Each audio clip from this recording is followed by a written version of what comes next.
በርካታ ነፃ ወረዳዎችን ፈጥሮ የሚታገለው የአማራ ፋኖ ሕዝባዊ ድርጅት ሸዋ ጠቅላይ ግዛት እዝ በሰሞኑ ባደረገው የግንባር ተጋድሎ ባስመዘገባቸው ወታደራዊ ድሎች ወሳኝ የሚባሉ ቀጠናዎችን መልሶ መቆጣጠር መቻሉን ገለጸ።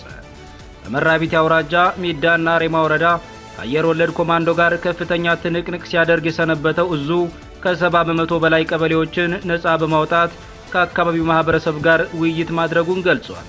ብልጽግና በአካባቢው ፋኖ ተቀላቀለ በሚል ሲያሰራጨው የነበረውን ሐሰተኛ መረጃም የአጼ ዳዊት ክፍለ ጦር በተጨባጭ ድል አፈራርሶታል። ዝርዝር መረጃ ይዘናል፣ ተሰሙታላችሁ። የአማራ ፋኖ ሕዝባዊ ድርጅት ሸዋ ጠቅላይ ግዛት እዝ ካገዛዙ በርካታ ቀጠናዎችን በማስለቀቅ መቆጣጠሩ ተገለጸ። በርካታ ነፃ ወረዳዎችን ፈጥሮ የሚታገለው የአማራ ፋኖ ሕዝባዊ ድርጅት ሸዋ ጠቅላይ ግዛት እዝ ከሰሞኑ ባደረገው ተጋድሎና ባስመዘገበው ወታደራዊ ድል ወሳኝ የሚባሉ ቀጠናዎችን መልሶ መቆጣጠር ችሏል።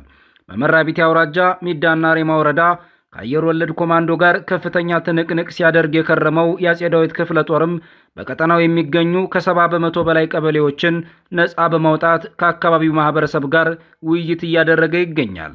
በቀጠናው ለአንድ ዓመት ከ6 ወር ገደማ ሲያስተዳድረው የቆየው የሸዋ ጠቅላይ ግዛት እዝ አጼ ዳዊት ክፍለ ጦር ለተወሰነ ጊዜ ቀጠናው በአገዛዙ ሰራዊት እጅ ገብቶ የነበረ ቢሆንም በከፍተኛ ትንቅንቅ በርካታ ቀበሌዎችን እያስለቀቀ በድል እየገሰገሰ የሚገኝ ሲሆን የአገዛዙ ሰራዊት በከተማ ተወስኖ እንዲቀመጥ አድርጎታል። በአካባቢው ያለውን ማህበረሰብ በአስገዳጅ ሁኔታ በማስፈራራትና በስርዓት ፋኖ ተቀላቀለኝ እያለ አርሶ አደሮችን ሲያሰቃይ የሰነበተው የአገዛዙ ሰራዊት በጀግኖች በትር ለጥቂት ወራት የሰነበተበትን ቀጠናዎች እየለቀቀ ለፋኖ እያስረከበ መሸሹን ቀጥሏል።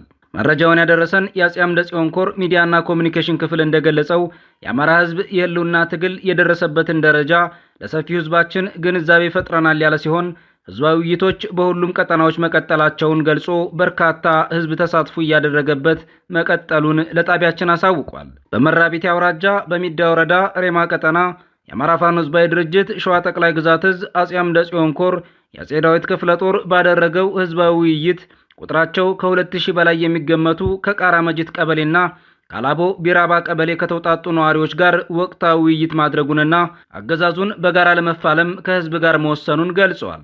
መድረኩን የመሩት የአጼ አምደ ጽዮን ኮር የአጼ ዳዊት ክፍለ ጦር አመራሮች ባደረጉት ሰፊና በሳል ውይይቶች ከማህበረሰቡ የተለያዩ ጥያቄዎች ተነስተው በክፍለ ጦሩ አመራሮች ምላሽና ማብራሪያ የተሰጠባቸው ሲሆን ሰሞኑን እናንተ ልጆቻችን ያደረጋችሁትን እውነተኛ ውጊያ በአይናችን በማየታችን በልጆቻችን ጀግንነት ዳግም ኮርተናል ማለታቸው የተገለጸ ሲሆን በቀጠናው የገባውን ጠላት በጋራ ድል እናደርገዋለን ሲሉ ቃል ኪዳን መፈጸማቸውም ታውቋል። ይህ በእንዲህ እንዳለ በሸዋ ተጠናክሮ በቀጠለው ውይይት ከሰራዊቱ ክፍሉም ጋር የቀጠለ ሲሆን ከአርበኞች ጦር የታደለ ወርቁ ብርጌድና የመሐመድ ስንዴው ብርጌድ ጋር በወቅታዊ የትግል ሂደቶችና ቀጠናዊ ፖለቲካ ጉዳዮች ላይ ያተኮረ ውይይት የአማራ ፋኖ ሕዝባዊ ድርጅት ሸዋ ጠቅላይ ግዛት እዝ ከፍተኛ አመራሮች በተገኙበት ውይይት ተደርጓል ሲል ኮሩ ገልጿል። ህዝብን ማዕከል ያደረገ ትግል በመምራት የሚታወቀው የአፋሕድ ሸዋ ጠቅላይ ግዛት እዝ ከሰሞኑ ባደረገው ተጋድሎ ተጨማሪ ነፃ ቀጠናዎችን በመፍጠር በከፍተኛ ድል እየገሰገሰ ይገኛል።